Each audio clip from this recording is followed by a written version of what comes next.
Bien, buenas noches. Vamos a continuar. Siguiendo pues con el proceso cautelar, desarrollamos en la clase anterior lo que era la generalidad de los principios que encerraban al proceso cautelar. Básicamente, 4 si se quiere, ¿no? 4.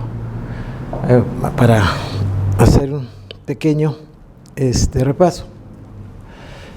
Verosimilitud de la medida cautelar, verosimilitud de los hechos expuestos en la demanda o en la solicitud de cautelar, que están referidos, obviamente, a al razonamiento, ¿no?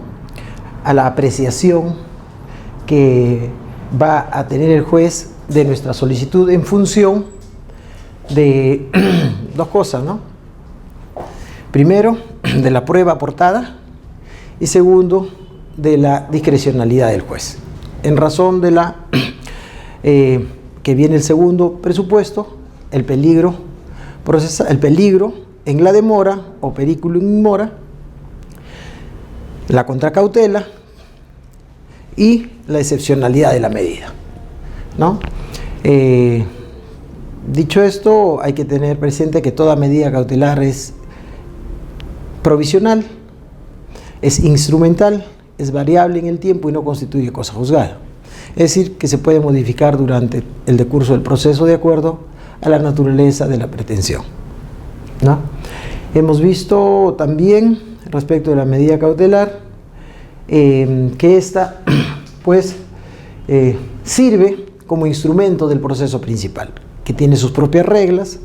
Se trata de un proceso autónomo, como lo hemos visto.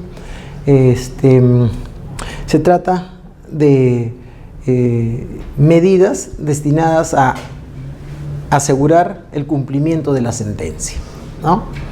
En fin, dentro de estas medidas cautelares, en el proceso civil tenemos las siguientes. Primero, aquella medida cautelar genérica, ¿no? Tenemos las medidas cautelares genéricas y las medidas cautelares específicas, ¿no? Dentro de las medidas cautelares genéricas, bueno, el juez goza pues de un amplio poder general, de una amplia discrecionalidad, y se le ha facultado para dictar cualquier tipo de medida cautelar en el proceso. Es decir, el juez puede dictar alguna medida cautelar incluso que no esté regulada en el código, ¿no? De forma genérica, una medida cautelar que sea pues eficaz respecto de la pretensión principal, cualquiera sea su denominación o cualquiera sea en ella consista la finalidad principal es asegurar la pretensión, ¿no? Asegurar que la pretensión sea eficaz, que la pretensión no se diluya, que la pretensión no se desvanezca y que tengamos pues una sentencia que no se pueda ejecutar o no se pueda cumplir, ¿no? Por decisión del demandado. Muy bien. Se tratan, cuando se habla de medidas cautelares genéricas, de medidas atípicas. Atípicas porque no están reguladas en el código, ¿no? No se encuentran previstas específicamente y están destinadas a asegurar de modo definitivo el adecuado cumplimiento de la decisión en el proceso. También tenemos, y es aquí sí, las que se encuentran desarrolladas en el código, las medidas cautelares específicas. Dentro de estas medidas cautelares específicas hay una subclasificación que le vamos a ir viendo en el desarrollo de la clase, ¿no? Estas medidas son nominadas, es decir, tienen su nombre y tienen una regulación propia para cada una de ellas, ¿no? Poseen así una denominación asignada por el legislador y tienen una regulación normativa propia. Estas son las que tienen mayor uso y justificación, ¿no? Social. De ahí que hayan sido reguladas, buenas noches, de modo especial y tengan algunos subgrupos, ¿no? De acuerdo a determinadas variables. Se tratan pues de medidas que son utilizadas de manera común y en función de eso se les ha incluido taxativamente en el Código Procesal Civil. Estas son las siguientes.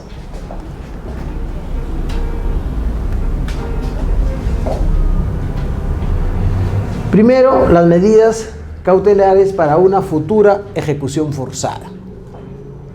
Luego tenemos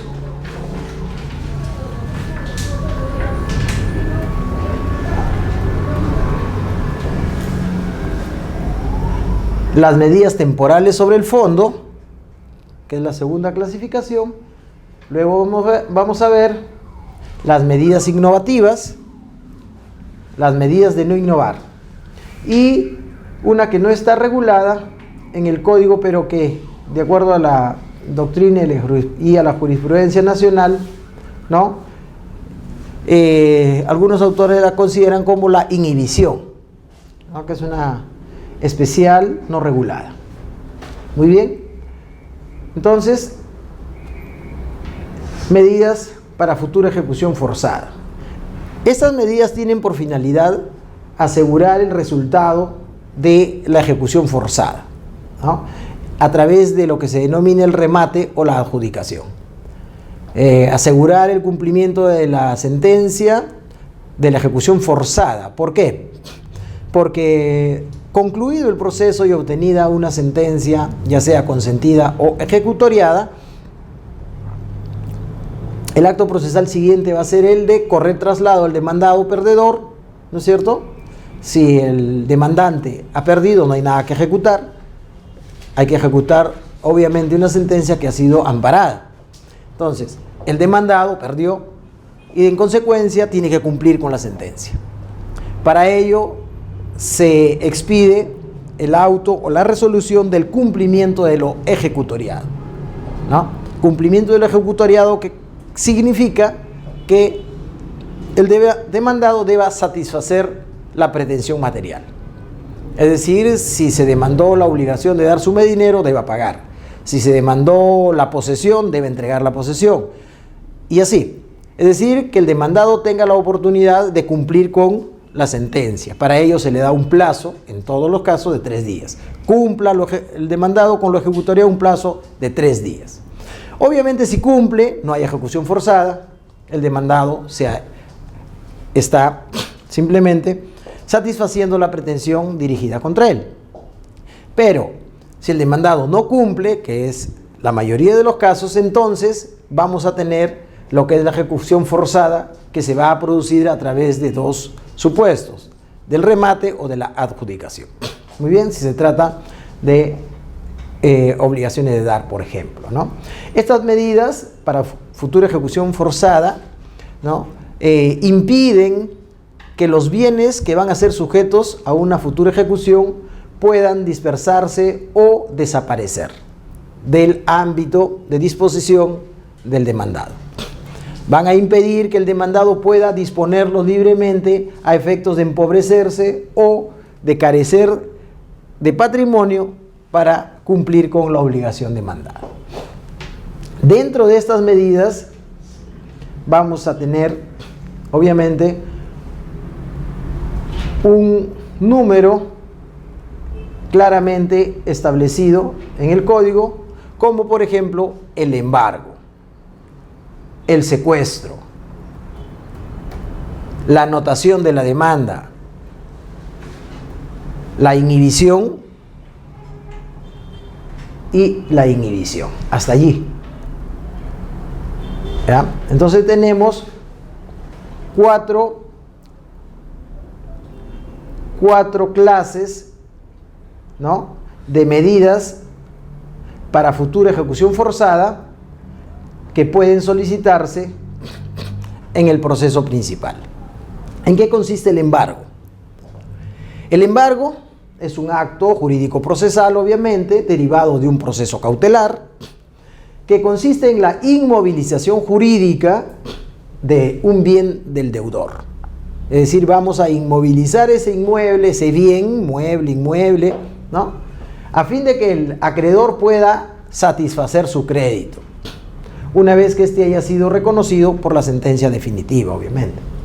Es procedente en casi todas las clases de los procesos, en casi todos los procesos o procedimientos, siempre que concurran requisitos o presupuestos para su concesión en cada uno de los supuestos específicos.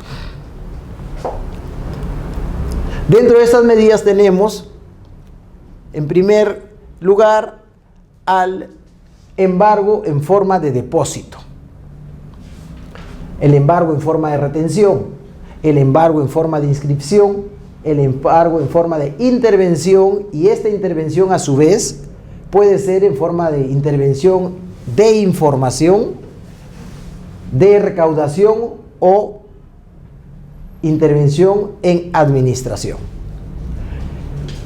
En forma de depósito, el embargo en forma de depósito está referido pues a las cuentas bancarias, a las cuentas corrientes, a los depósitos, es decir, al embargo del dinero que pueda tener el demandado en alguna institución financiera, ¿no?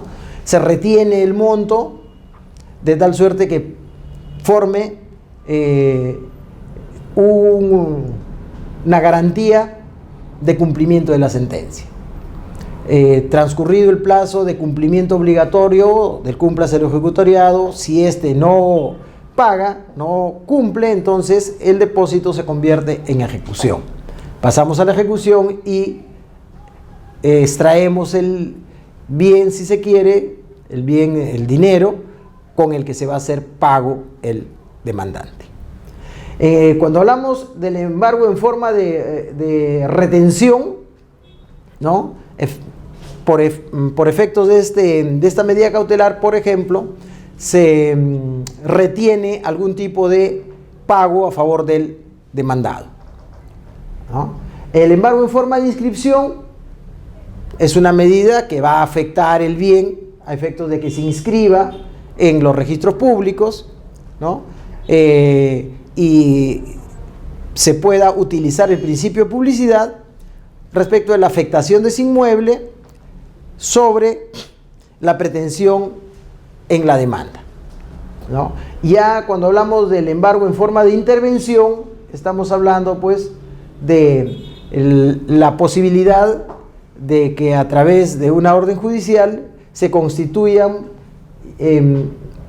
medidas en la que se afecte directamente la administración de algún negocio, de alguna persona jurídica, de alguna empresa, ¿no? En principio, el embargo en forma de intervención más leve es el de recaudación de información, por ejemplo, ¿no? Para efecto de verificar el estado el estado financiero, por ejemplo, de una empresa, ¿no? En cambio, en el embargo en forma de intervención con recaudación, hablamos pues de la intervención sobre los ingresos que pueda tener en el negocio, en la empresa, el demandado. Se recauda el monto por determinada suma que va a constituir pues la medida cautelar que asegure la futura ejecución. Y el embargo en forma de administración, que va a sustituir a los administradores de esta persona jurídica por administradores dispuestos o señalados o precisados por el juez, obviamente a solicitud de la parte interesada. Por ejemplo, actualmente tenemos estas medidas cautelares llevadas a cabo y ejecutadas en los clubes deportivos. Alianza Lima tiene pues una medida cautelar de este tipo, de administración. El Club Universitario de Deportes también, ¿no? El acreedor, la SUNAT, a efectos de garantizar el pago de los impuestos, ha solicitado pues en el principal el pago. Y como no tienen bienes, pero sí tienen posibilidades de recaudar en los partidos de fútbol suficientes cantidades de dinero como para poder hacer pagos parciales, entonces han solicitado pues el embargo en forma de administración. Han colocado un administrador y este administrador es el que se encarga pues de llevar adelante estas personas jurídicas, estas asociaciones, en este caso, asociaciones deportivas. y en función del gasto que puedan tener, van a discriminar aquella porción de los ingresos que son para la subsistencia de la empresa o de la persona jurídica y aquella diferencia que pueda formar parte, pues, de los pagos que se tengan que hacer en el principal o para el acreedor, en este caso la SUNAT. Creo que ya tienen varios años, ya son 3 años o 4 años que tienen esta medida cautelar, y el tiempo a través del cual puedan mantenerse dentro de la demandada, dentro de la empresa demandada, para recaudar o para administrar, ¿no es cierto? Lo va a determinar el juez, ¿no? En estos casos el tiempo están íntimamente vinculados al pago total, ¿no? Deben, pues, sumas muy altas, se habla de millones de soles en impuestos, y en cada partido, pues, nos sacan más de 50, 30 mil dólares, ¿no?, de utilidad, o de repente 100 mil dólares de utilidad. Entonces tienen para largo rato, y no todo lo que recaudan, pues, pasa a formar parte del pago, ¿no? Tiene que discriminarse ahí un costo y tratar de no matar, pues, a la empresa, porque en ese supuesto, matando a la empresa, el acreedor se queda sin ningún tipo de posibilidad de cobrar. En el caso de los clubes deportivos, no solamente se ha dispuesto el embargo en forma de intervención y administración, sino también en recaudación e información. O sea, se pueden combinar este tipo de medidas. No solamente una es excluyente de la otra, ¿no? Administración y a su vez recaudación en el caso de los clubes deportivos. Y obviamente información para efectos de cautelar, recabar o retener o informarse de cuál es el movimiento financiero del cual gozan estas empresas, ¿no? El embargo, entonces, tiene, pues, sus variables en el código, pero como medida para futura ejecución forzada, ¿no?, lo que va a impedir es que los bienes desaparezcan. La segunda clasificación que se hace es el secuestro, ¿no?, dentro de las medidas para futura ejecución forzada. El secuestro, es decir, vamos a desposeer. Por el secuestro, ¿qué es lo que tenemos, no? Es la disposición física de un bien sobre el que va a recaer la medida. ¿De quién? Del ámbito de disposición del demandado. Vamos a desposeerlo. El secuestro vehicular, por ejemplo, de un bien mueble, ¿no? El secuestro vehicular, vamos a retirar del ámbito de disposición del propietario el vehículo, vamos a señalar un depositario y se lo vamos a entregar a él. En ciertos casos, el propio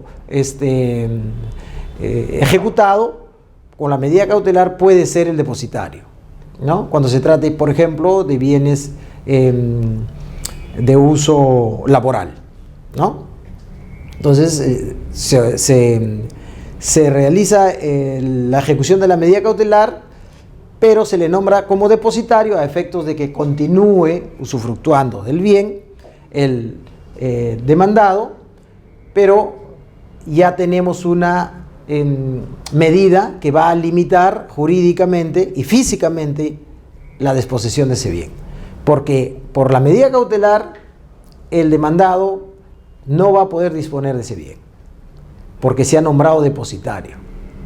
Y siendo él depositario, si dispusiera de ese bien, ya no solamente está incumpliendo la futura sentencia o la medida cautelar, sino también ya incurre en conductas penales, ¿no? Ya su situación es diferente, se califica ya como cuando se le requiere, por ejemplo, inmediatamente si se obtiene una sentencia consentida o ejecutoriada que ordene el remate, ¿no?, del bien ejecutado, del bien secuestrado, vamos a decir el vehículo.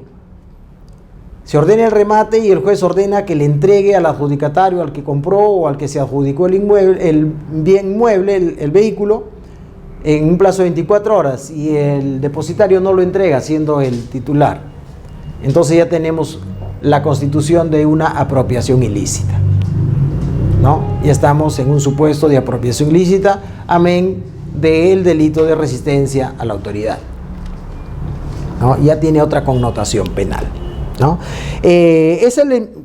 Hemos puesto ahí, es el mismo embargo en forma de depósito, pero con desposesión física del bien sobre el que recae la medida. Va a perder la posesión, entonces, el demandado, ¿no? Es retirado del dominio físico del demandado o del tercero para que sea entregado a un depositario ajeno a las partes. En ocasiones es el mismo titular el que se constituye como depositario. Entonces es el secuestro la medida cautelar por la cual se afecta física y no jurídicamente, ¿no? Físicamente es la afectación, desposesión. A diferencia del embargo, el secuestro se revela como un medio más enérgico para evitar el peligro del deterioro o la alteración del bien. La apreciación en consecuencia de los requisitos para conceder esta medida son de mucho mayor intensidad, ¿no? La verosimilitud del derecho ya no solamente tiene que ser una apariencia relativa, sino tenemos que hablar ya de una verosimilitud con fundados derechos, con fundada objetividad de que el que lo solicita tiene pues el derecho acercándose a una certeza, ¿no? Asimismo, el peligro en la demora y la contracautela tienen que ser de mayor relevancia, porque estamos afectando desde el momento en que sacamos del ámbito de disposición del demandado un inmueble o un mueble, en este caso el secuestro es un bien mueble, entonces sacamos de su disposición, vamos a generarle algún perjuicio, definitivamente. Entonces la contracautela no va a ser suficiente en estos casos de una caución juratoria, pues, ¿no?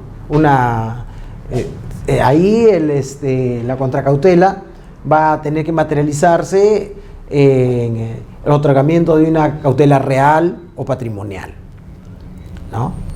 Salvo, pues, como repito, de que la prueba que se aporte en la solicitud cautelar sea de tal naturaleza que nos acerquemos pues a una certeza, como por ejemplo en los procesos ejecutivos, ¿no?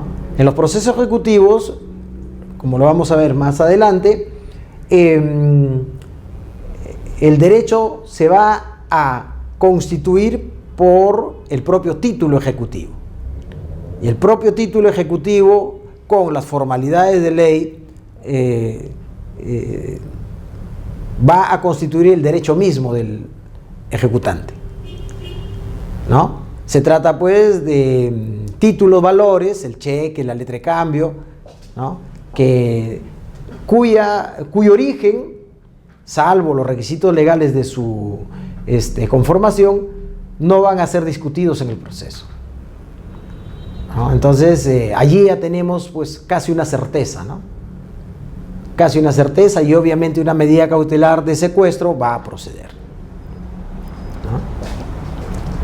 ¿no? Y va a proceder obviamente a lo que nos referimos, que es con una contracautela relativamente simple, por cuanto va a constituir la contracautela por el derecho mismo acreditado en una simple caución juratoria,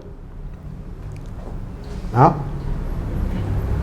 El secuestro puede ser de dos clases: el secuestro judicial y el secuestro conservativo.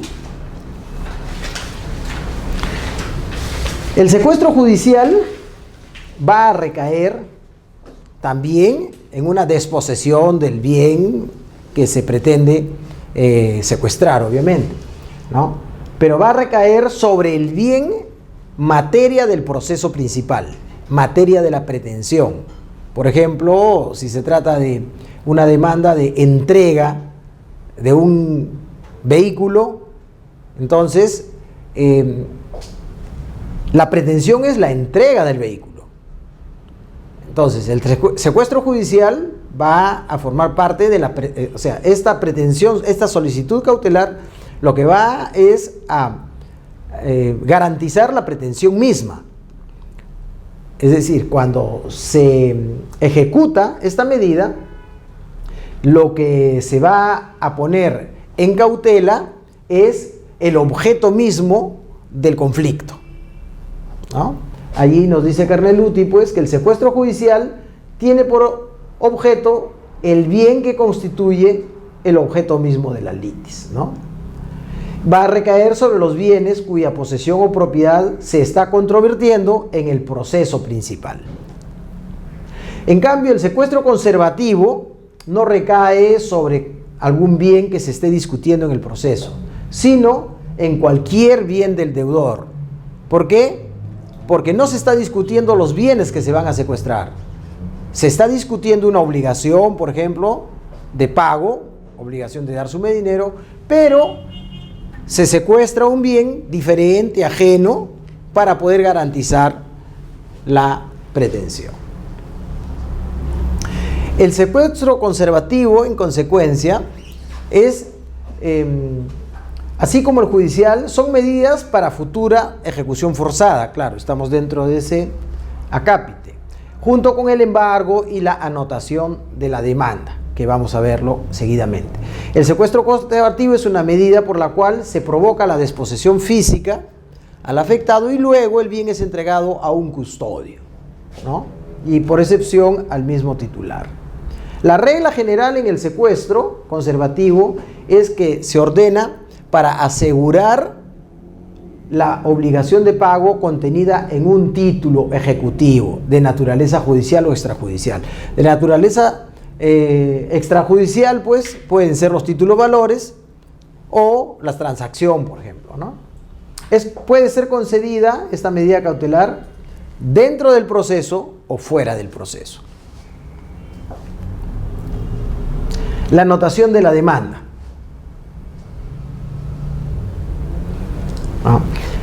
La anotación de la demanda es una medida cautelar que lo que busca es utilizar la publicidad registral, ¿no? Para efectos de que el bien materia de cautela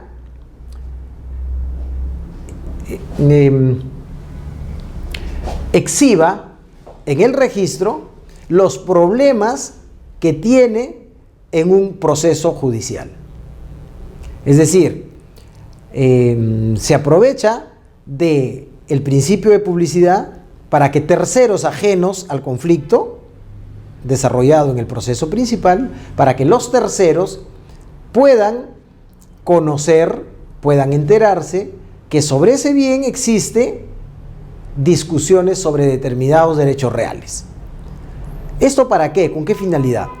Con la finalidad de que, llegado el momento en el que se obtenga la sentencia, el tercero adquiriente de ese bien no pueda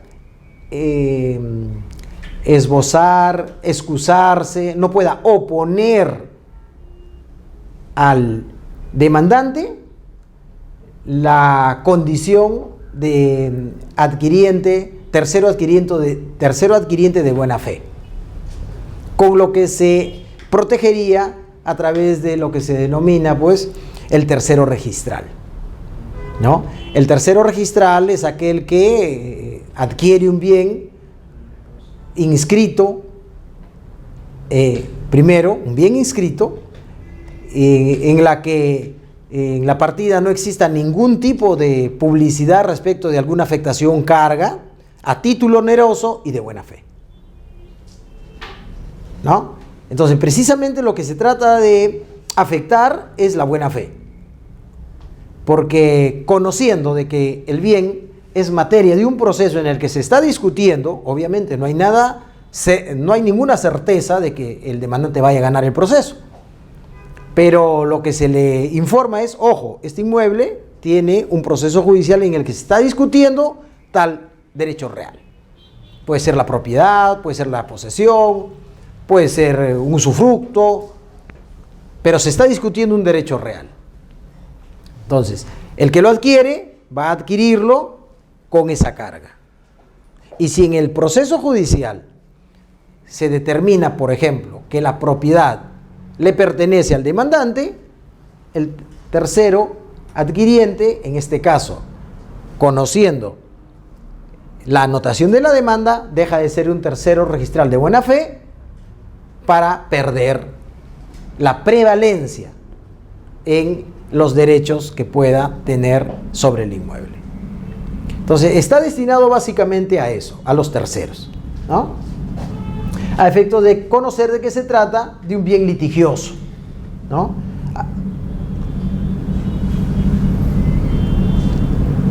El efecto de la medida es que el titular de la medida, el efecto de la anotación de la demanda, el efecto de la anotación de la demanda, es que el titular o el favorecido con esta medida cautelar va a obtener en el futuro una prevalencia, que es lo que decía, una prevalencia frente a los terceros que hayan adquirido un derecho sobre el mismo bien. Él va a tener la prevalencia sobre los otros.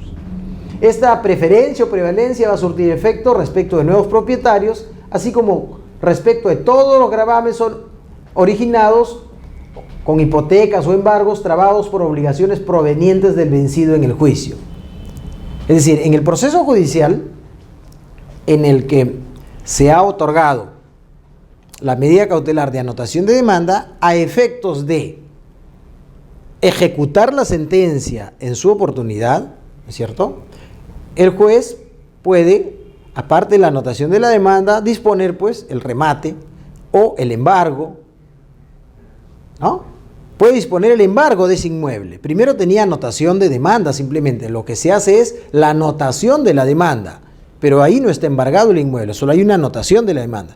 Ganó el proceso y lo que hay que hacer es ejecutar. No paga, entonces la ejecución se lleva a cabo a través de dos instituciones, remate o adjudicación, ¿no es cierto? Entonces vamos a proceder primero a embargar el inmueble y este embargo, que es una medida de afectación, va a tener prevalencia sobre cualquier otro embargo, sobre cualquier otra hipoteca inscrita en la misma partida sobre el mismo inmueble con posterioridad a la anotación de la demanda. Entonces nos va a proteger frente a terceros acreedores, ¿no? Esa es básicamente la función que cumple esta anotación de la demanda.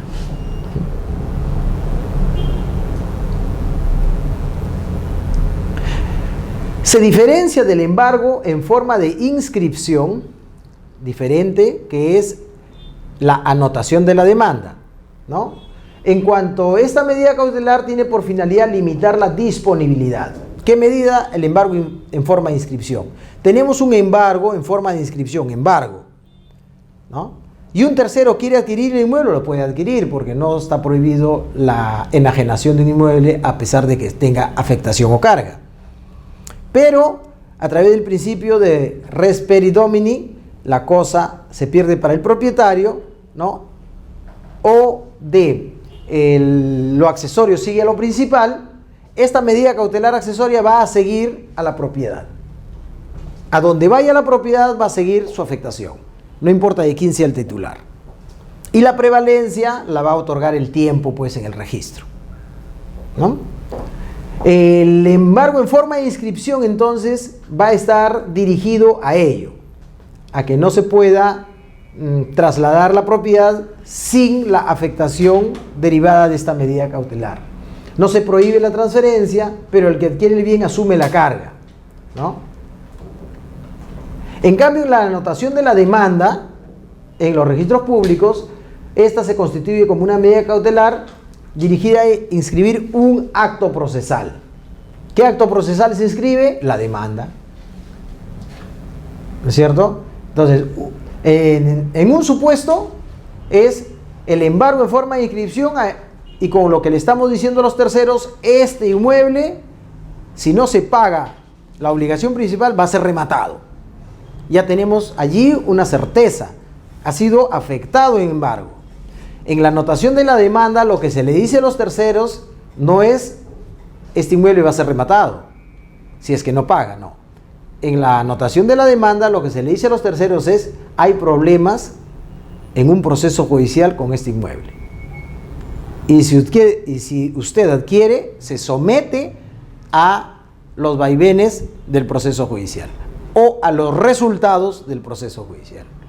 Puede ser que el demandante pierda y no le va a afectar en nada, pero puede ser que gane y ahí sí usted pierde sus derechos. En el embargo no es así. En el embargo el inmueble queda pues afectado, pero la información que debe leerse del embargo para los terceros es de que ese inmueble va a ser rematado si es que no paga. Ha sido demandado el pago, ¿no? Si no paga va a ser rematado. Se acabó. Entonces hay una diferencia, ¿no? Una suerte de aleatoriedad en el proceso judicial respecto de la anotación de la demanda, ¿no? El resultado del proceso. Claro, se dice aleatoriedad como una forma de decir no sabemos qué va a salir del proceso, ¿no? No sabemos. Pero en puridad, en el derecho debemos saber qué va a salir del proceso. O debiéramos saber qué va a salir del proceso.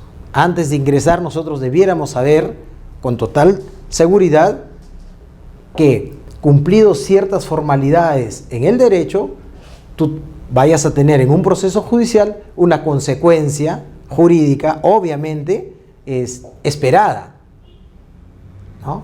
Es decir, el que no paga debe pagar, y si no pagas, es el embargo.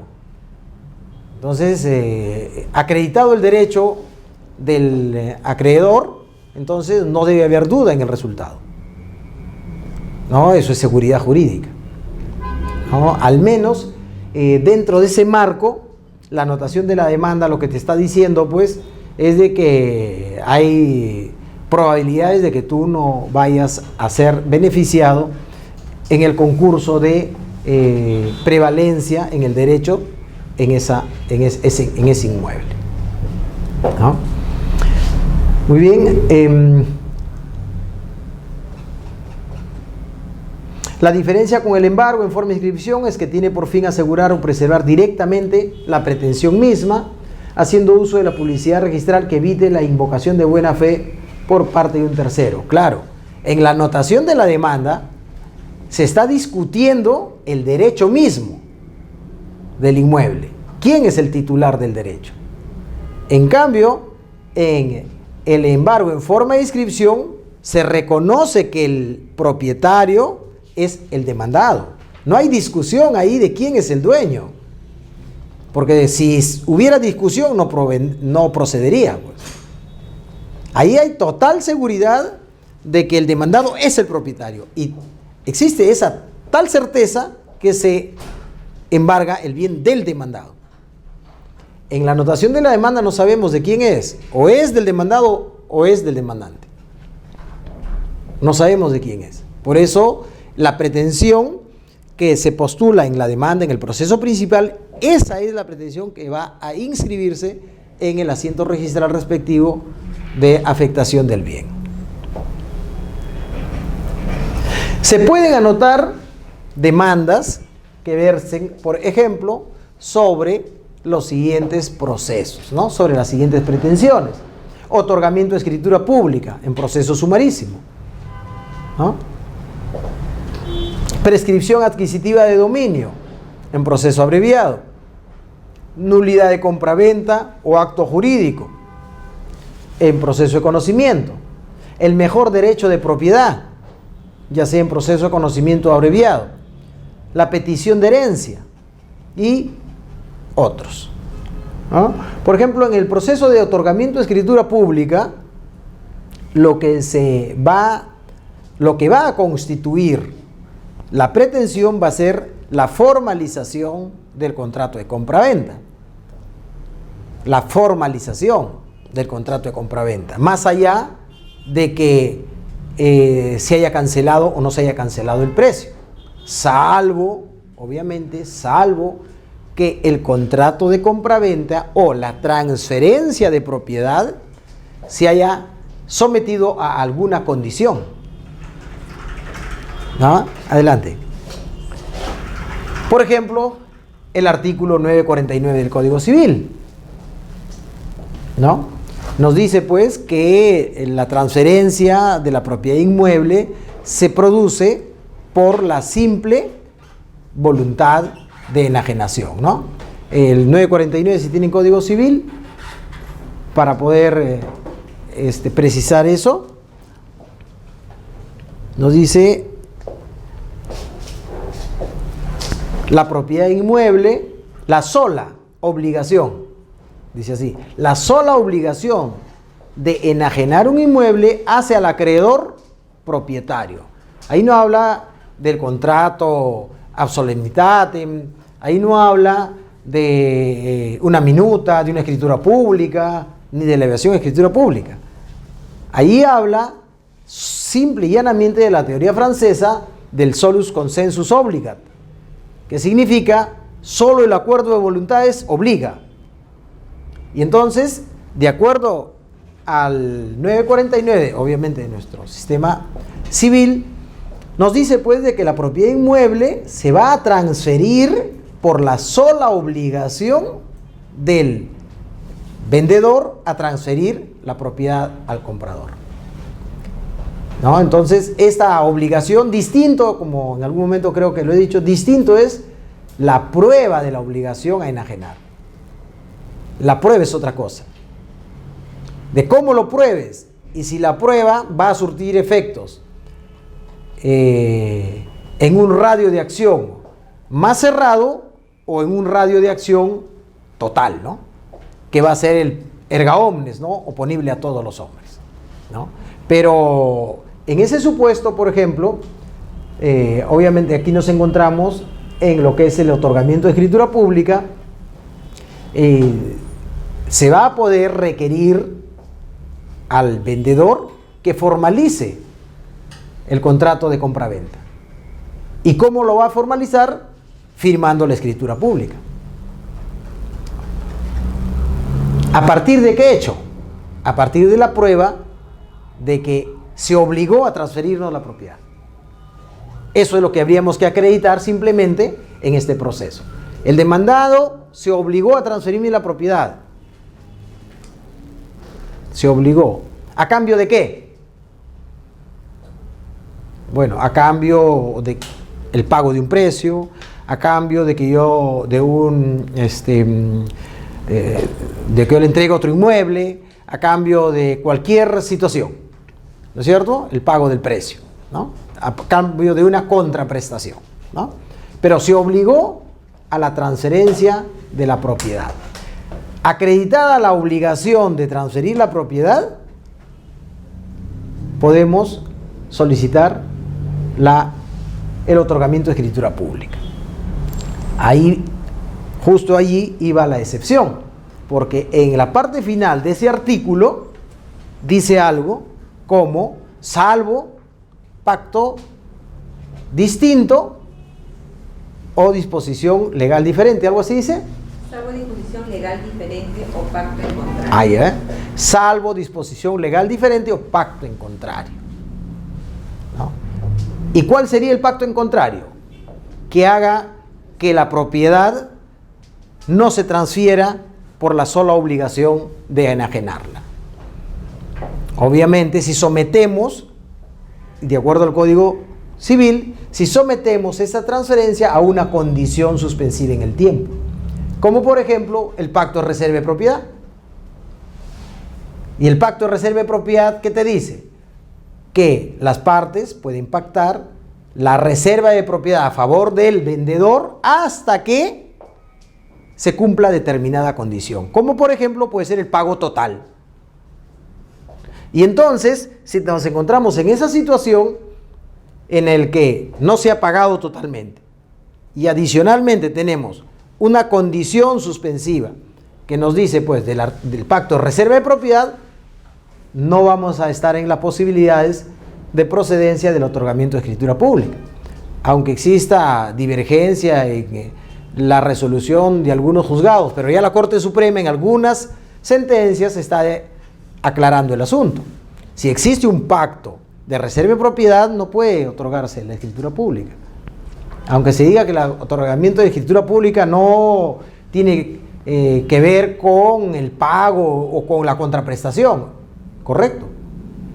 Pero por convenio de las partes, ahí dice, salvo pacto en contrario. Convenio de las partes se ha sometido pues a un hecho posterior, la transferencia del inmueble, ¿no? El caso del otorgamiento de escritura pública, en la que puede demandarse pues una medida cautelar de anotación, pero estamos en anotación de la demanda, ¿no es cierto? Estamos en el proceso de anotación de demanda. Entonces, anotación de demanda y otorgamiento de escritura pública pues en el inmueble que se está pretendiendo. Nulidad de compraventa o nulidad de acto jurídico, anotación de demanda, que es lo más común, ¿no? Lo más común que vamos a encontrar en la casuística es producida la demanda de nulidad de acto jurídico, la anotación de la demanda. ¿Por qué? Para poder imposibilitar al demandado a que transfiera el inmueble, porque inmediatamente lo va a vender, pues. Lo va a donar, lo va a transferir, lo va a dar en anticipo legítima, ¿no? Antes de que anulen la compraventa. Obviamente la nulidad del acto jurídico se va a producir pues por alguno de los requisitos de nulidad del acto jurídico establecidos pues en el 219 del Código Civil, ¿no? 219 creo que es. Ya, 219. Entonces, ahí vamos a discutir pues si existió o no existió la manifestación de voluntad, o vamos a discutir si es que el acto adolece de algún vicio, error, dolo, ¿no? O vicio de la voluntad, o si el bien o si el acto jurídico tiene como finalidad, ¿no? Un hecho no amparado por el sistema jurídico, ¿no? O contrario a la ley y las buenas costumbres, ¿no? O tiene pues lo que se dice ahí imposibilidad jurídica, ¿no? Imposibilidad jurídica o contrario a la ley y las buenas costumbres, ¿no? Allí también hay mucho que decir. Por ejemplo, en el supuesto del artículo 3 y 4 del 219, del inciso 3 y 4 del 219, respecto al acto jurídico por contravenir, por no, puedes fijarte exactamente para... 3 y 4, sí. con los objetos El objeto es física o jurídicamente imposible, ¿no? Física o jurídicamente imposible. Y tenemos un ejemplo allí, por decir de alguna forma, ¿no? ¿Puede venderse la casa que no es tuya? Estamos en un objeto física o jurídicamente imposible. La casuística o en muchos pronunciamientos se tiene que el objeto es jurídicamente imposible, ¿no? ¿Por qué dice? Porque siendo de otro, ¿cómo lo puedes vender tú? Estás simplemente contrariando al sistema, ¿no? Al derecho. ¿Por qué? Porque se vende lo que es tuyo. No puedes vender el bien ajeno, ¿no? Pero eso es parte de la teoría, eso es parte de lo que dice el código. Porque sí se puede vender un bien ajeno. Siempre y cuando la otra parte sepa que es ajeno. Entonces, un bien ajeno vendido no es jurídicamente imposible. ¿No es cierto? No es jurídicamente imposible. Entonces, si la otra parte no sabe, ya nos encontramos no en un tema civil, sino en un tema penal, que es el estelionato, ¿no? Entonces, jurídicamente imposible no es jurídicamente imposible. Hay jurisprudencia, ¿no? De hecho, en una demanda de nulidad del acto jurídico por precisamente ser jurídicamente imposible una doble venta. Una inmobiliaria vende un inmueble el año, vamos a decir, 93, ¿no? Lo vende, se inscribe en los registros públicos y con posterioridad lo vuelve a vender, ¿no? Lo vuelve a vender. Y entonces el segundo comprador, o mejor dicho, el primer comprador demanda la nulidad del acto jurídico de la segunda compraventa, por ser jurídicamente imposible, porque la inmobiliaria no podía vender un bien que ya no era suyo, sino que era del primer comprador. Planteada así la demanda no va a prosperar, ¿no? Porque lo que, en todo caso, en ese supuesto, el segundo comprador tendría que simplemente esbozar de que él no conocía, o en su efecto de que para el demandante tendría que acreditar que la segunda venta se hizo sin conocimiento de que ya había sido vendido o que se trataba de un bien ajeno para poder solicitar la nulidad. Se trataba de un bien ajeno, el segundo comprador desconocía que ese bien ya había sido vendido anteriormente, ¿no? Allí nos encontramos en el caso del estelionato. Se prueba fácilmente, ¿no? Pero si el segundo comprador estuvo enterado, la inmobiliaria le dice, este bien lo vendí hace 15 años, sin embargo yo voy a conseguir la revocación de esa compraventa y te lo vendo a ti. Y eso aparece en un documento que se puede acreditar, ¿no?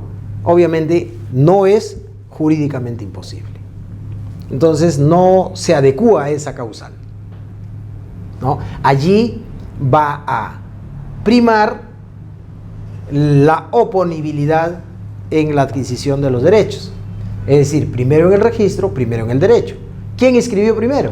Es al que se le va a proteger, porque es permitido que una persona en supuestos, no es permitido, no es legal, pero se puede presentar que una misma persona a uno le haya vendido en minuta, a otro en escritura pública y el tercero, el último, fue el que lo escribió. ¿Cierto? Eso se ve. Entonces, allí no es nulidad del acto jurídico, sino lo que hay que hacer es el mejor derecho de propiedad. ¿Quién adquirió conforme a derecho mejor? ¿Y quién inscribió y quién protegió su derecho con mejor cautela o mejor diligencia, ¿no? Pero si el segundo ya le inscribió, ahora, el primer comprador, si se va a un mejor derecho de propiedad. Resulta también que existe duplicidad de partidas, ¿no? Hay duplicidad de partidas. Y lo que te dice el registro es, yo no declaro la propiedad, yo inscribo, yo no declaro la propiedad. El hecho de que existe una partida A con un titular Juan Pérez y una partida B con un titular José Carlos, ese no es mi problema. Ustedes vayan y discutan quién tiene el mejor derecho de propiedad y que el juez me diga cuál de las dos partidas voy a anular. Claro, y ahí en el proceso se va a verificar quién adquirió con mayor diligencia el derecho y quién escribió primero su derecho en el registro, porque las dos partidas no pueden existir coetáneamente en el mismo día, ni a la misma hora, ni en el mismo segundo, porque ese es el principio de rogación a través del cual se lleva a cabo las inscripciones del registro público, ¿no? Aparece hora, minuto, todo, del momento en que tú pones tu solicitud o tu título. Muy bien. Mejor derecho de propiedad, lo que estamos viendo, petición de herencia, entre otros. Es decir, la medida cautelar, pues, de anotación de demanda va a proceder casi en todos los procesos, como le decíamos, ¿no? Existe una medida denominada la inhibición, ¿no? ¿En qué consiste la inhibición? Es una medida que, si se quiere, pretende la inejecución o pretende que el demandado afectado con esta medida no realice ningún acto jurídico respecto de determinada determinado bien. Se produce cuando el demandado desconoce de los bienes cuando el demandante o el solicitante de la medida desconoce de los bienes del demandado, es decir, no sabe si tiene bienes o no tiene bienes, porque no los encuentra en los registros públicos o porque no tiene pues referencia alguna de ellos, pero obviamente supone, presume de que sí tiene bienes, ¿no? Entonces esta medida lo que le va a decir al ejecutado es de que no realice ningún acto jurídico a efectos de transferir los bienes si los tuviera, o que no realice ningún acto jurídico para transferir los bienes que pueda adquirir a partir de esta medida cautelar, ¿no? Esta medida cautelar, como ahí la hemos consignado, pues no está regulada taxativamente. Podría ingresar, obviamente, dentro de lo que se considera las medidas cautelares genéricas, ¿no? De forma genérica. ¿Por qué? Porque el juez pues tiene la facultad, ¿no? Tiene este poder asignado de cautela de proteger la ejecución de la sentencia, y para ello goza pues de una amplia libertad respecto de las medidas cautelares que pueda dictar. Y si es que entre ellas se encuentra pues la de prohibirle o la de limitar el derecho del demandado a enajenar sus bienes o a transferir sus bienes, esta medida va a recaer sobre él, ya no sobre los bienes, ¿no? Es una medida cautelar que va a recaer sobre la persona.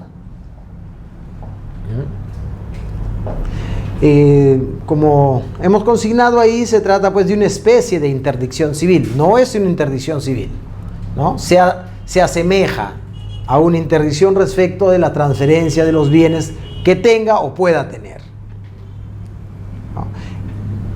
Entonces, con ello hemos terminado lo que son las medidas para futura ejecución forzada, ¿no? Luego vienen pues las medidas cautelares sobre el fondo.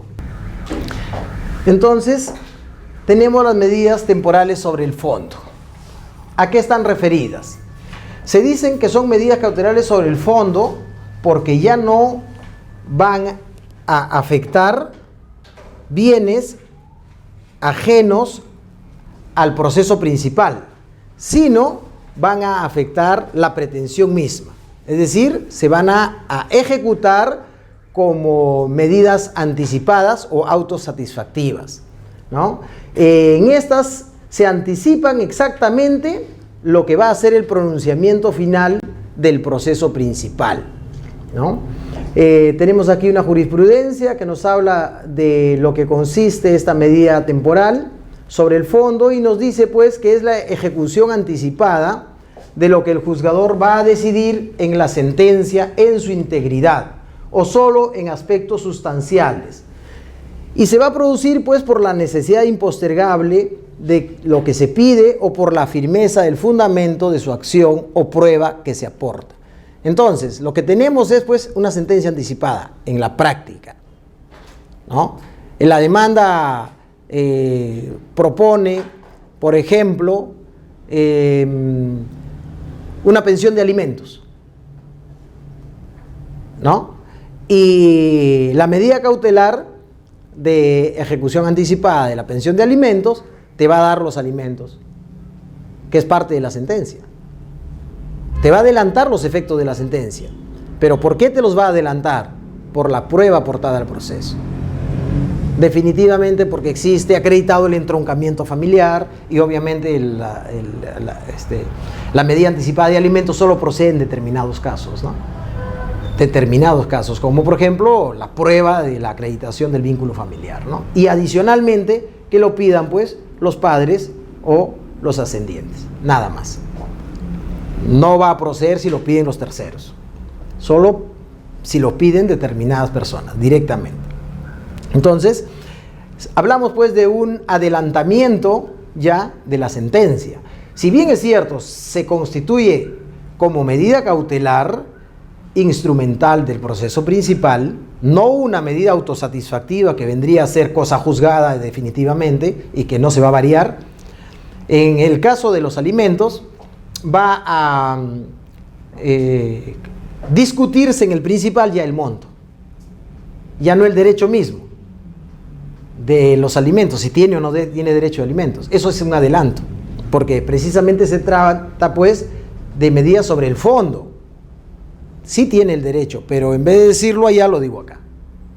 Ahora, ¿qué discutimos? Bueno, pues el monto, la forma y cosas por el estilo, ¿no?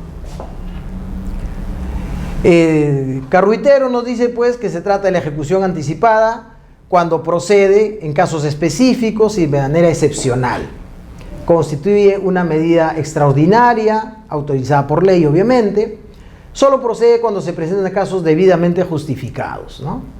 Hay que tener en cuenta también aquí la tutela de urgencia, el peligro en la demora. Obviamente ya no es un peligro en la demora común, ya hablamos de tutela de urgencia ya.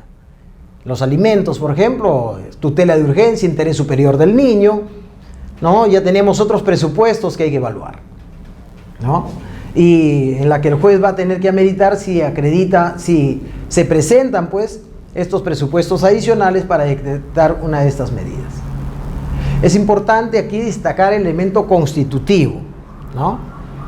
De la figura que viene a ser pues la ejecución anticipada, ¿no? De la sentencia. Es en la práctica una ejecución anticipada de la sentencia, pero no de toda la sentencia, sino de parte de ella, ¿no? Como lo acabamos de ver en el ejemplo del proceso de alimentos. El derecho mismo está garantizado que pase alimentos, ¿no? Salvo que, por ejemplo, ya nos encontremos en que en la medida anticipada de alimentos se otorgue no un monto sino un porcentaje, y que ese porcentaje no se varíe en la sentencia, ¿no? Pero esos son supuestos excepcionales, ¿no? El juez atendiendo a la necesidad impostergable, ahí tenemos algunos presupuestos, ¿no? Para la procedencia o procedibilidad de estas medidas cautelares sobre el fondo. Necesidad impostergable, ¿no? Firmeza del fundamento de la exposición de hechos y la prueba aportada. Son presupuestos de estas medidas cautelares sobre el fondo que se van a otorgar bajo un carácter excepcional. La fórmula se aproxima bastante al concepto de medidas autosatisfactivas, ¿no? Pero aquí hay que distinguirlas, ¿no? Vamos a hablar algo sobre las medidas autosatisfactivas. Ambas coinciden en la firmeza del fundamento, en que la verosimilitud no quede en esta apariencia, sino que se acerque a la certeza, y la necesidad impostergable, es decir, el peligro en la demora, ¿no? La emergencia y la tutela de urgencia y la excepcionalidad. En las medidas autosatisfactivas también se debe cumplir estos requisitos. En las medidas sobre el fondo también se deben cumplir los mismos requisitos. ¿Cuál es la diferencia? En que las medidas autosatisfactivas, ¿no?, se sostienen en que las temporales sobre el fondo se advierte. Primero, las temporales sobre el fondo, hemos dicho, son instrumentales, pues, ¿no? Sirven al proceso principal, todas las medidas cautelares. En cambio, las medidas autosatisfactivas no son instrumentales, constituyen la sentencia misma. ¿Ya? La verosimilitud, en consecuencia, en las medidas autosatisfactivas es equivalente a la certeza, porque es la sentencia la que se está dictando. Constituye cosa juzgada, no están sometidas a la variabilidad de la medida. Lo que se dicta, eso es lo que queda, es la firmeza de la resolución. En las medidas cautelares sobre el fondo puede haber variabilidad. Están sometidos a la variabilidad de la medida. Entonces, significan pues en las medidas autosatisfactivas la satisfacción de la pretensión definitiva, ¿no? Adicionalmente, ¿no? Se puede decir que las medidas temporales sobre el fondo son en esencia un antejuicio. Fíjense, es un antejuicio, obviamente se adelanta la sentencia. En cambio, en las medidas autosatisfactivas no, constituyen la propia sentencia. En el primer caso, se requiere de que la sentencia lo confirme, porque se trata de una medida cautelar. En el segundo caso, no. ¿No? Constituyen, pues, cosa juzgada, se agota con ellas en las medidas autosatisfactivas, ¿no? Ahora bien, las medidas cautelares sobre el fondo que estamos viendo en nuestra norma procesal solo puede otorgarse en determinados casos, ¿no? Sin ser o sin tener esto como una relación cerrada, pero de acuerdo a la casuística, solo en estos casos, estos 6 casos, son probables o típicos de concederse, ¿no? El primero de ellos es la asignación anticipada de alimentos, que ya lo hemos visto,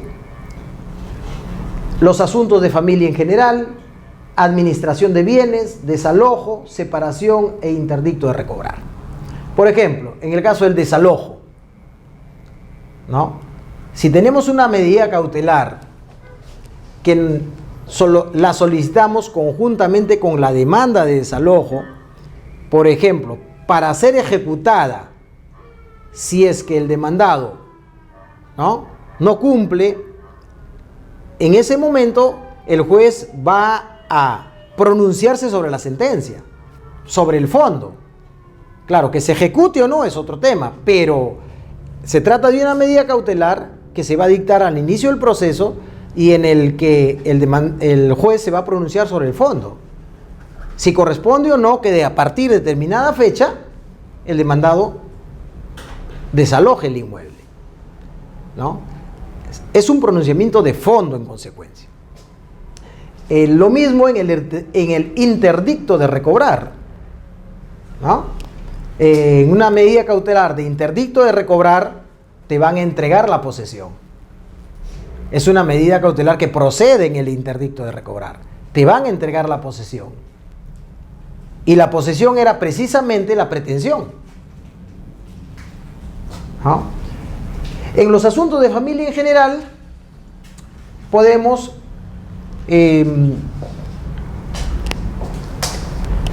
reseñar algunos temas como por ejemplo el de protección de menores.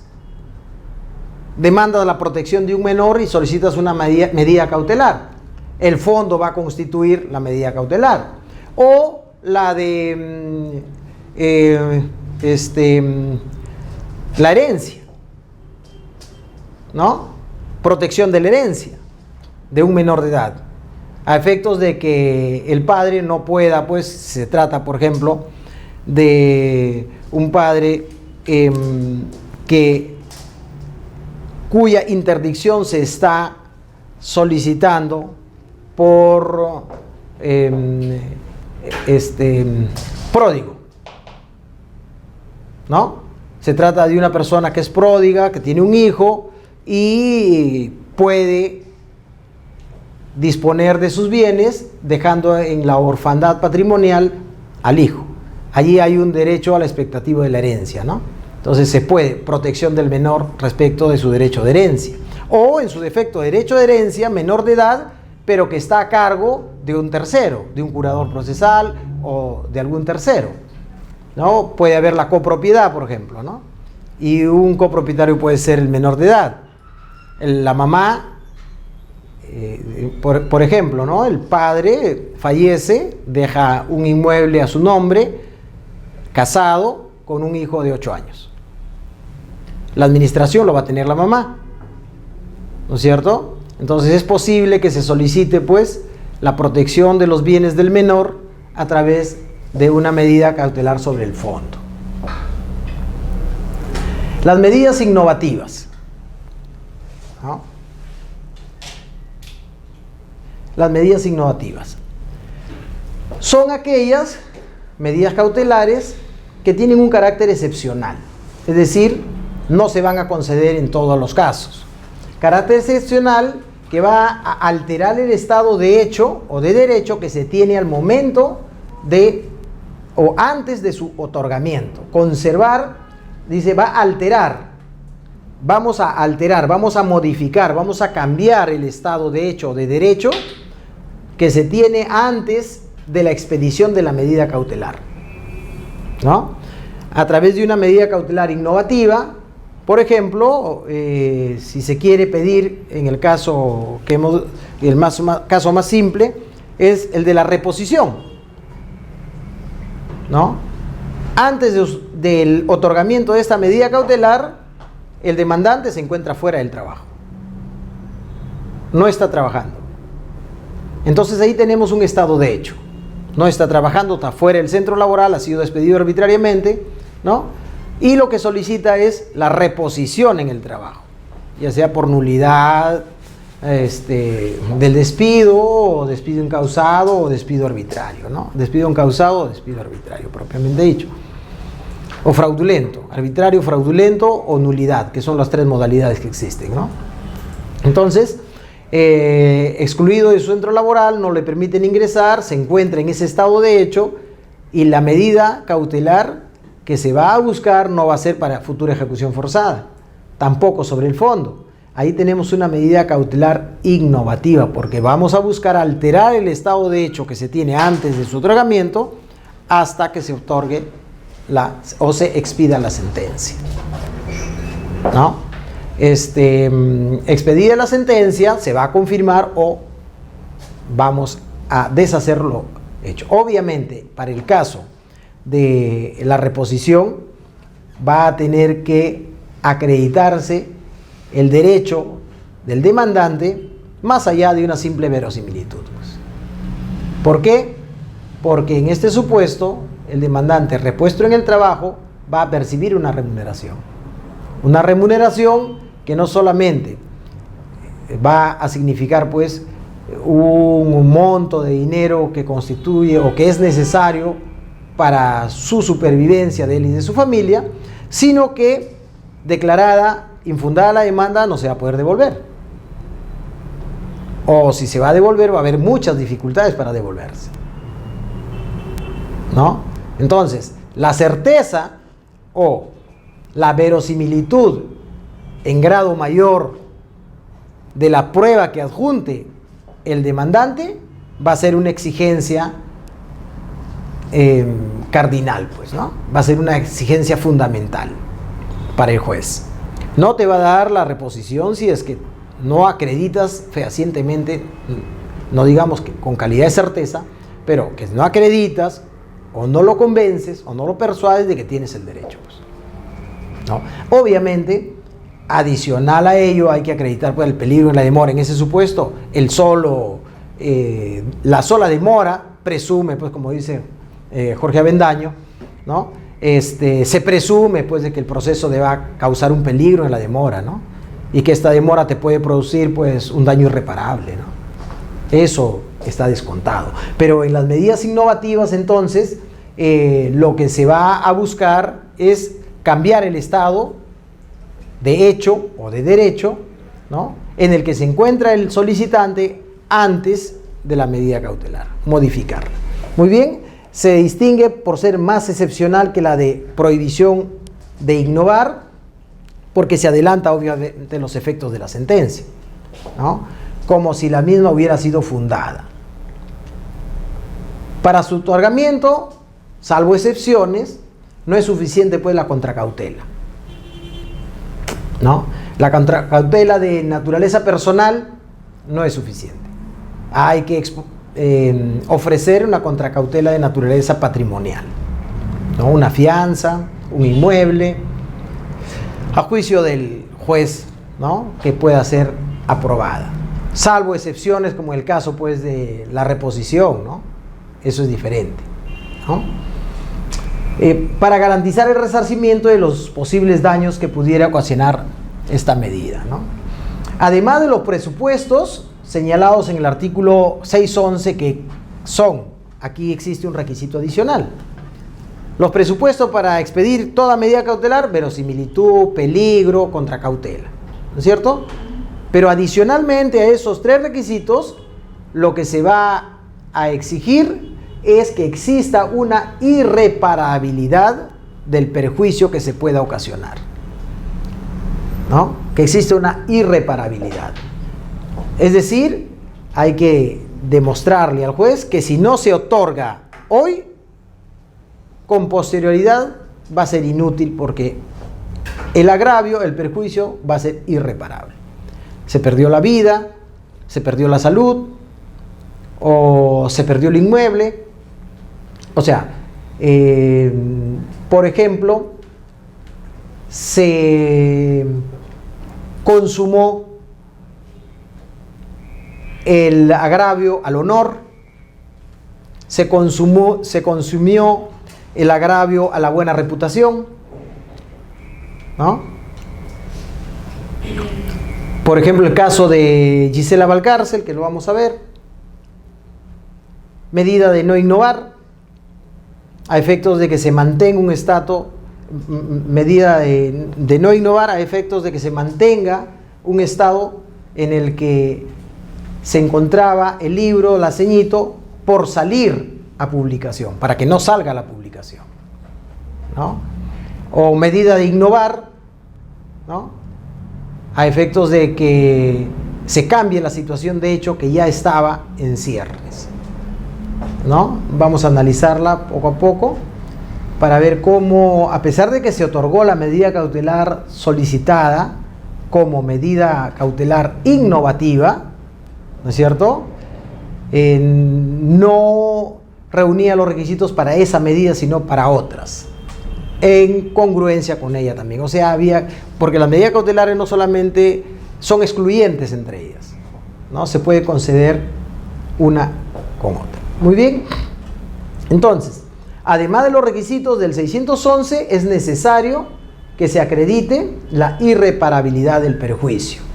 El peticionante, en consecuencia, debe acreditar ante el juez que si no hace ahora lo que pide, nunca más se va a presentar el estado de cosas que se tiene, ¿no?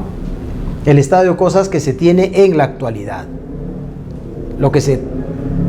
La medida de no innovar, en cambio, impide que se modifique la situación de hecho o de derecho existente al momento de interponer la demanda. Tal acto tiene una decisiva influencia en la solución del proceso y en la ejecución de la sentencia. Lo que se busca es evitar el daño por medio del mantenimiento del statu quo. Lo que se busca, en consecuencia, es no alterar la situación de hecho existente. En el caso anterior era alterarla, cambiarla, porque si no la cambiamos vamos a sufrir un perjuicio irreparable, ¿no? En este caso es no alterarla, que se mantenga tal como está. Por ejemplo, en el caso de la publicación, se encuentra en la imprenta, que no salga, que se quede ahí, ¿no? Medida de no innovar. ¿Por qué? Porque si sale se va a afectar mi honor, mi reputación, ¿no? Porque ese libro tiene un conjunto, pues, de diatribas, un conjunto de relatos que van a destruir mi vida, ¿no? Que vulneran mi intimidad, mi privacidad y mil cosas. Entonces, no innovar, que se mantenga en ese, que se apague la máquina que está imprimiendo esos libros, ¿no? Por ejemplo, es no innovar, ¿no? Se busca, pues, mantener el statu quo. Supuestos específicos de medidas innovativas, ¿no? Existen un conjunto de supuestos específicos de medidas innovativas que están enumeradas desde el artículo 683 al 686 del Código Procesal Civil, ¿no? Entre estos supuestos fácticos, el legislador ha considerado, pues, algunos como de mayor idoneidad de la medida innovativa. Por ejemplo, en los casos de interdicción, ¿no? En el caso del llamado peligro de obra nueva o daño temido, o del abuso del derecho, o de los derechos a la intimidad, a la imagen y a la voz, ¿no? En estos supuestos procede las medidas innovativas, ya sea de innovar o de no innovar. Hay algunos supuestos entonces que taxativamente se prevén como de procedibilidad para efectos de evitar un daño irreparable, ya sea alterando o prohibiendo la alteración de los hechos, ¿no? Ejemplo en el caso del aceñito, ¿no? Se habla del caso del aceñito. Medida cautelar. ¿En qué consistió esta medida cautelar, no?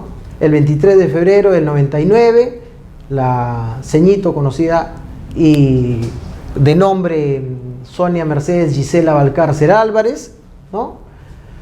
Solicita una medida cautelar innovativa.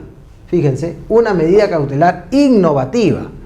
Ella solicita una medida contra una editora y contra Carlos Vidal, ¿no? A fin de que se ordene la inmediata suspensión de la impresión, reimpresión, reedición, publicación, comercialización y o distribución a través de cualquier medio o persona del libro titulado La Ceñito. Está pidiendo una medida cautelar innovativa y nosotros hemos dicho que las medidas cautelares de innovar es para alterar el estado de hecho o de derecho. Muy bien, alterar el estado de hecho o de derecho. Entonces está pidiendo la suspensión de la impresión, ¿no? Reimpresión, reedición, publicación, comercialización, es decir, que no se comercialice. Si se está pidiendo la no comercialización, se está pidiendo pues que se mantenga el estado de no comercialización, o sea, que se prohíba la comercialización.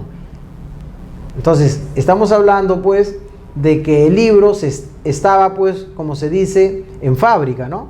Estaba en edición, estaba en impresión. Entonces, lo que se buscaba allí era no alterar el estado de hecho, que se mantenga como está, ¿no? Entonces, lo que se está pidiendo pues es alterar la situación que no se condice. Así como que se prohíba cualquier acto de cesión o disposición de estos derechos. En este extremo, por ejemplo, hay algo más, ¿no? Hemos dicho de que se prohíba cualquier acto de cesión o disposición de estos derechos que pretendan burlar la cautela solicitada. Claro, el demandado, si bien es cierto, podía dejar de comercializar, pero podía transferir sus derechos y otro tercero lo podía hacer. Bien planteada la demanda, pero en el aspecto técnico, en el nombre, algún pequeño error, ¿no? En dicha obra, Expareja Sentimental, narra, sin asentimiento de ella, ojo, sin consentimiento de ella, diversas escenas de su vida íntima, personal y familiar.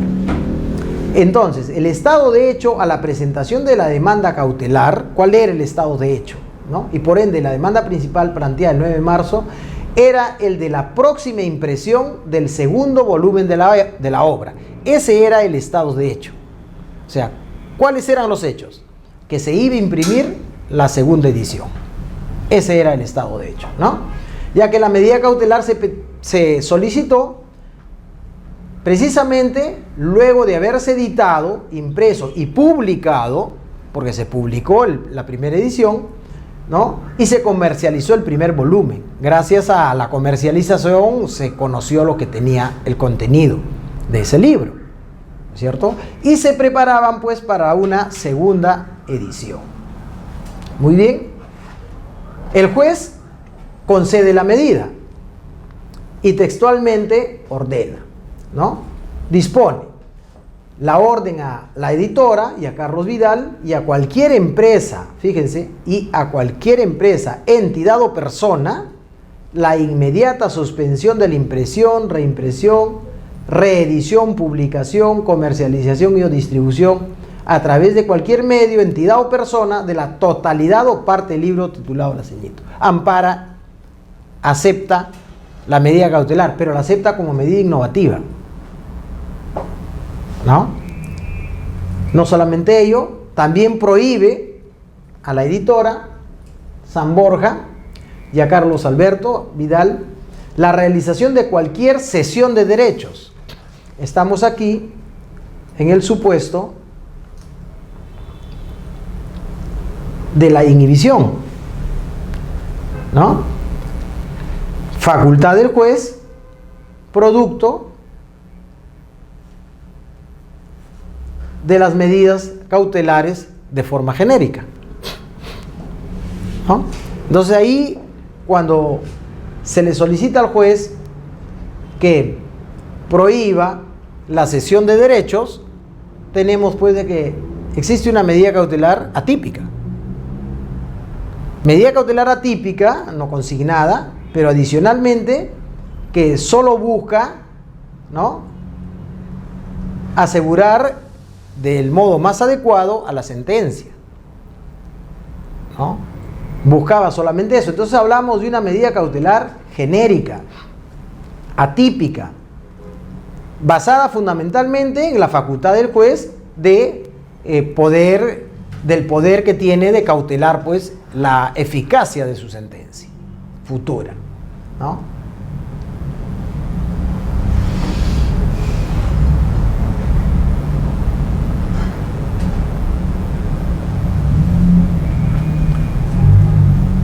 A cualquier empresa, entidad o persona.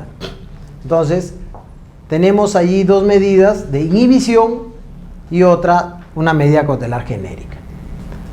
Prohíbe cualquier cesión de derechos, estamos hablando de la inhibición, ¿no?, sobre los derechos de impresión, reimpresión, reedición y publicación del libro La Ceñito.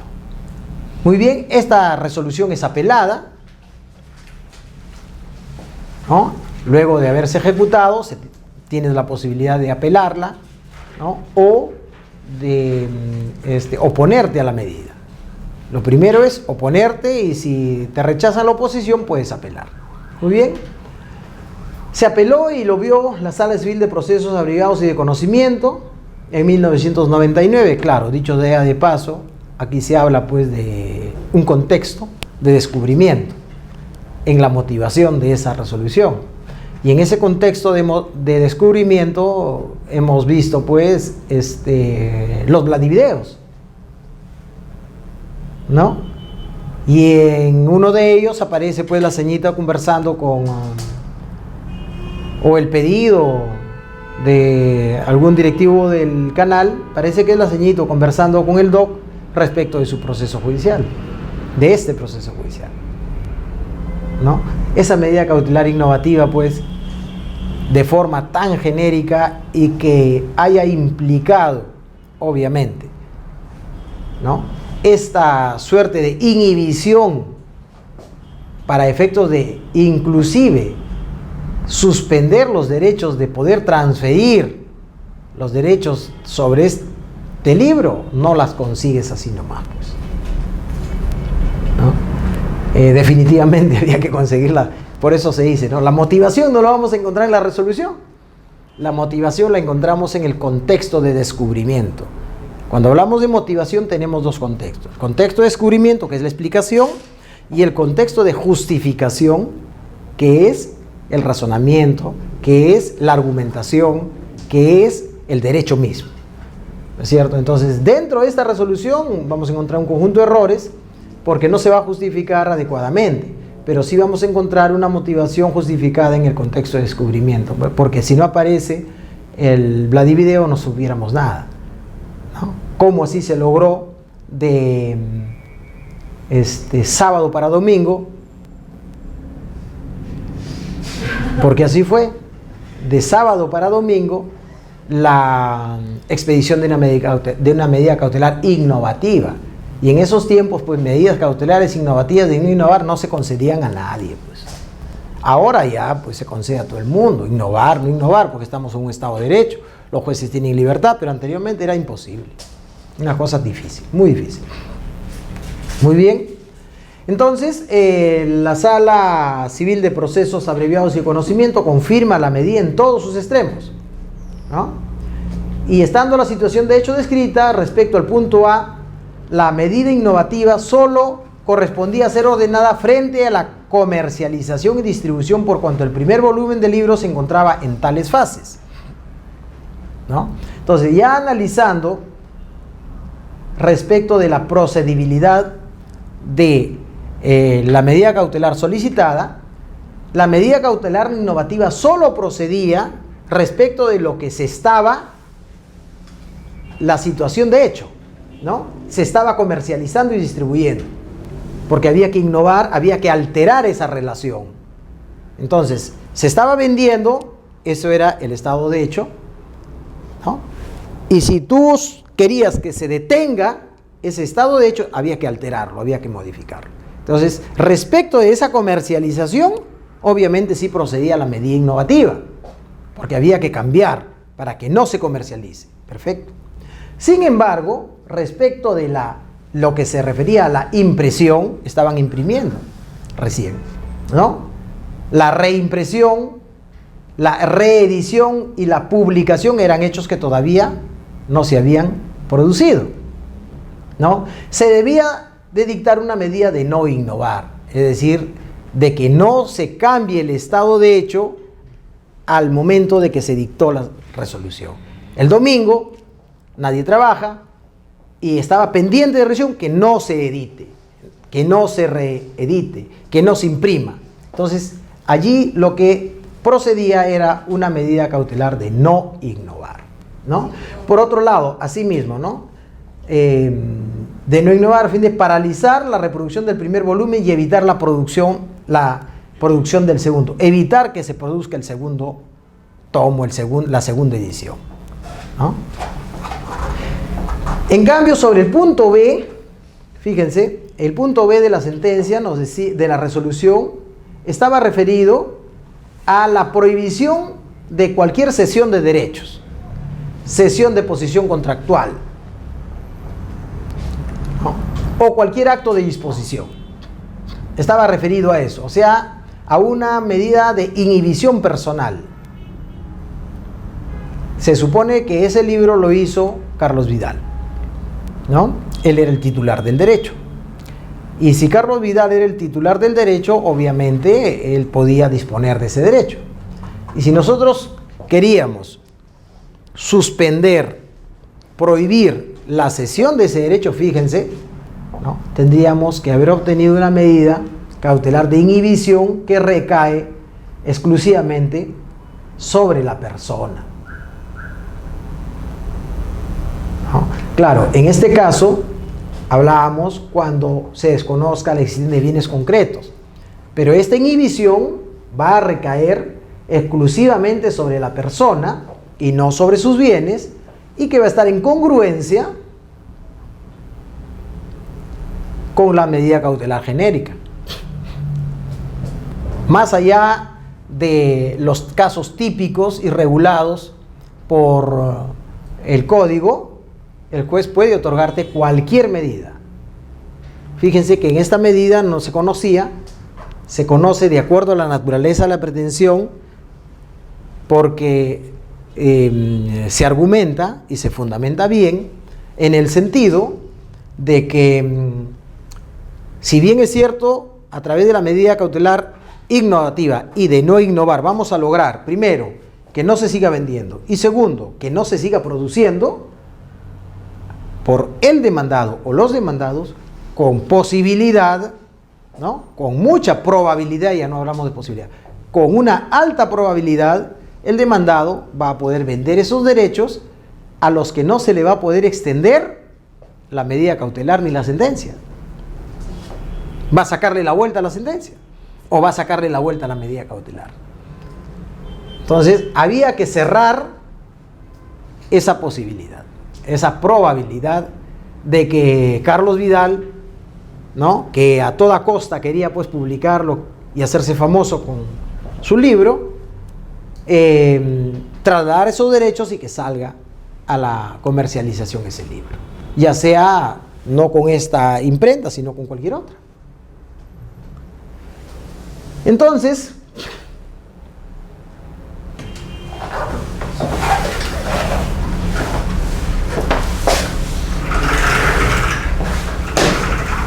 tenemos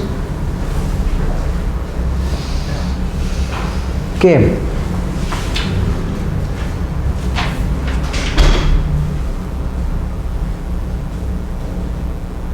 respecto al segundo punto de la pretensión, ¿no?, lo que correspondía era pues una medida cautelar genérica. Una medida cautelar genérica. Dentro de esta medida cautelar genérica, la inhibición, ¿no? La inhibición. Dentro de esta medida cautelar genérica, la inhibición.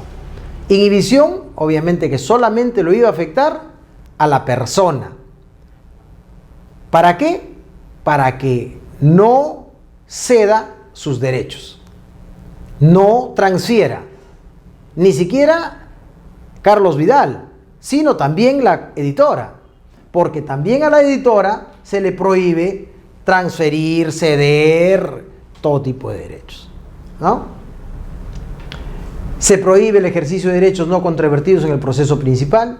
No se trataba pues de suspender una acción que se iba a realizar, no innovar, ni de deshacer algo que haya sido realizado, innovar, menos de adelantar el cumplimiento de la pretensión de la demanda, consistente en la cesación de los actos lesivos a la intimidad personal y familiar de la solicitante, porque la pretensión era esa, ¿no? Que cese los actos lesivos a la intimidad personal y familiar, porque se estaban vulnerando sus derechos, pues, a la privacidad, a la intimidad, ¿no? Entonces, que cesen esos actos lesivos, pero que cesen esos actos lesivos, la pretensión también, ¿no? Que cesen esos actos lesivos a partir de la demanda, pero lo que se produjo antes, la medida cautelar de innovar, esa sí podía modificar el estado de cosas existente antes de la medida cautelar. No, claro, ellos se han guiado por innovar este estado de cosas, pero técnicamente correspondía pues 3 tipos de medidas: innovar, no innovar y una genérica en forma de inhibición. Pero en ese caso, si se da un hecho ahora, por ejemplo, ¿tendría que colocar como medida cautelar las 3? Técnicamente, si estás pidiendo 3 acciones diferentes. Tendría que sustentar por cada una de ellas. Así es. Es decir, no necesariamente dentro de una sola medida cautelar van a ingresar todas las protecciones que deseas que dicte el juez o que cautele el juez. Clarísimamente, para eso he traído este ejemplo, ¿no? En un hecho se estaba distribuyendo. Sobre ese aspecto cabe una medida específica de innovar. En otro hecho estaba reproduciéndose, editando y ya mismo salía la publicación. Ahí cabía la prohibición. Tenemos 2 medidas. Y en el otro supuesto, aquí no se sustenta. Simplemente se dice y se pide que se prohíba, ¿no es cierto? Pero en medida cautelar tenías que especificarla, una medida cautelar genérica. ¿Genérica por qué? Porque no es típica. Y segundo, porque está en la facultad del juez dictar cualquier medida, cualquiera, con tal de hacer cumplir su decisión final. Y la decisión final que él podía dictar era pues de que cesen los actos de violación a sus derechos fundamentales. Derecho fundamental a la privacidad y a la intimidad, que son 2 cosas diferentes. La privacidad y la intimidad, el núcleo duro del derecho fundamental a la privacidad es la intimidad.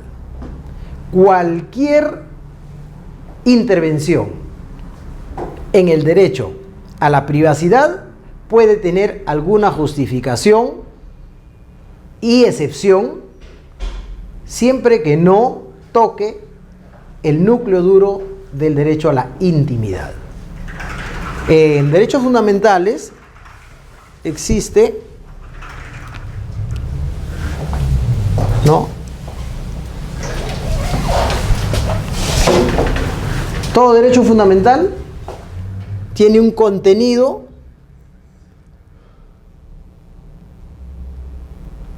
¿no?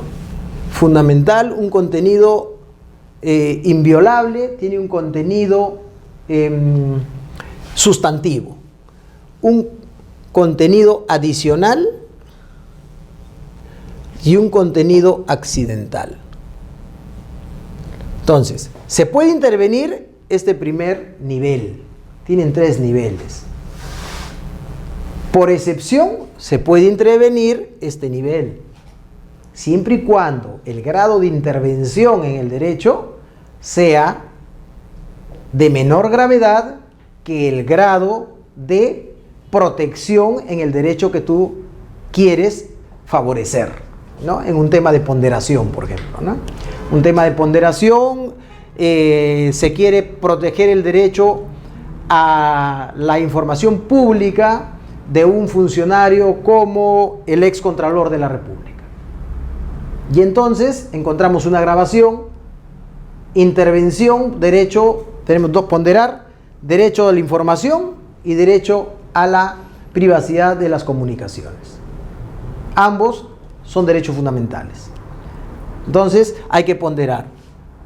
Contenido adicional, podría decir una conversación telefónica privada, entre 2 funcionarios públicos, conversación privada, ¿no? Se puede admitir la intervención siempre y cuando el derecho a proteger sea de mayor relevancia.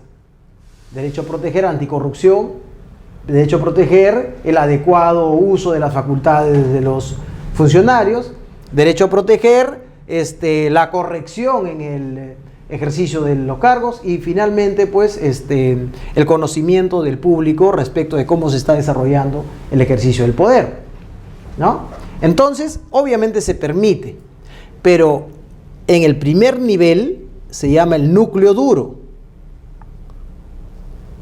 Aquí no está permitido ninguna intervención, por ninguna justificación, porque si no, si tú intervienes esto, el derecho fundamental se queda sin contenido. Se vacía de contenido el derecho fundamental. Por ejemplo, el derecho al trabajo. Artículo 22 de la Constitución. El Estado protege y garantiza el derecho al trabajo. Artículo 34 del Decreto Supremo, 38 creo que es, del Decreto Supremo 003/97. Despido arbitrario. Se puede despedir y la compensación por el despido son 15 sueldos. Perdón, un sueldo por año, hasta 12 sueldos. ¿No? Un sueldo por año hasta 12 sueldos. Tienes una norma de menor rango, Decreto Supremo, que te dice que sí se acepta el despido, que la relación laboral termina por despido, renuncia, muerte, cosa por el estilo. Termina por despido. Entonces, una de las modalidades de poner fin a la relación laboral es el despido. El derecho al trabajo, analizamos el derecho al trabajo. Una de las modalidades es el despido, pero ¿el despido de qué tipo? Despido arbitrario. Sí, se puede despedir arbitrariamente si es que tú pagas su compensación. Si tú puedes despedir arbitrariamente, entonces ¿dónde está la protección que te brinda el artículo 22 de la Constitución? El artículo 22, el Estado debe proteger el derecho al trabajo. Entonces, has afectado el núcleo duro. No estás afectando, pues, los beneficios sociales, vacaciones, no estás afectando derechos de contenido adicional o accidental, ¿no?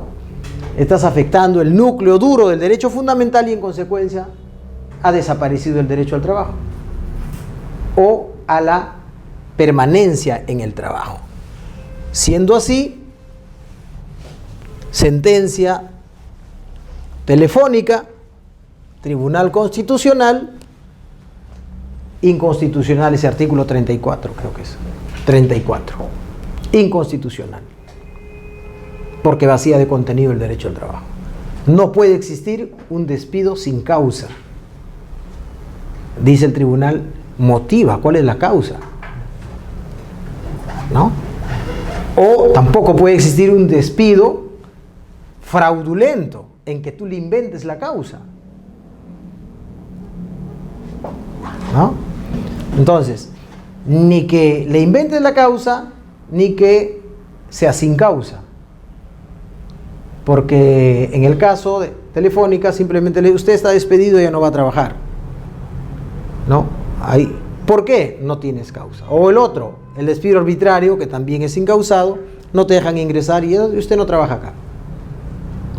Obviamente, el despido arbitrario, el despido incausado y el propiamente arbitrario que no te dejan entrar sin ni siquiera cursarte una comunicación, ¿no? Los tres son arbitrarios, ¿no? Los tres son arbitrarios.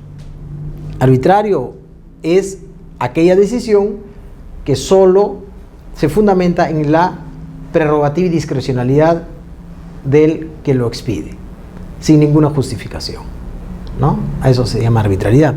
Ya el otro despido es el despido nulo, ¿no? Que eso ya es otra cosa. En fin, entonces, en este supuesto se pretendía pues cautelar el núcleo duro del derecho fundamental de la demandante. Núcleo duro que podía garantizarse a través de determinadas medidas cautelares al momento de interponerse la demanda, ¿no? Medidas cautelares como, en este caso, la de no innovar, la de innovar y la medida cautelar genérica consistente en la inhibición, inhibir a las partes demandadas de que puedan comercializar esta ayuda. Se trataba pues de una sobrecautela porque buscó proteger el efectivo cumplimiento del punto A. Y si bien en la demanda cautelar se habló de una medida innovativa, en los fundamentos de derecho solo se había invocado expresamente la norma reguladora de la medida cautelar genérica, ¿no? Del Código Procesal Civil. Muy bien. Como se puede ver, el órgano jurisdiccional manejó erróneamente el concepto de medida innovativa. Estamos en el 99, ¿no? El Código Procesal Civil entró en vigencia el 93. 6 años tenía de vigencia. Ahora ya tiene más de 20 años. 10 más 10, 20, estamos por los 27 años, ¿no? Por ahí. Entonces ya existe pues un mayor alcance en el concepto. Ello se debió principalmente a que asignando la norma, el artículo 686 del Código Procesal Civil, carácter innovativo a las medidas otorgadas en casos como el descrito, ella fue aplicada sin evaluar acuciosamente las posibilidades que brotan de su propio texto, ni los alcances del doble mandato cautelar que se expidió. Claro, si bien es cierto el artículo 686 te determina y se asemeja a los hechos expuestos a una medida cautelar innovativa, no se tuvo en consideración que el juez estaba ordenando 3 cosas diferentes, ¿no? Que no podían ser cubiertas por una sola, por un solo tipo de medida cautelar. Tenía que cubrirse a través de 3 medidas cautelares específicas, ¿no? No podía cubrirse por uno solo. Muy bien, hoy día nos vamos a quedar hasta allí.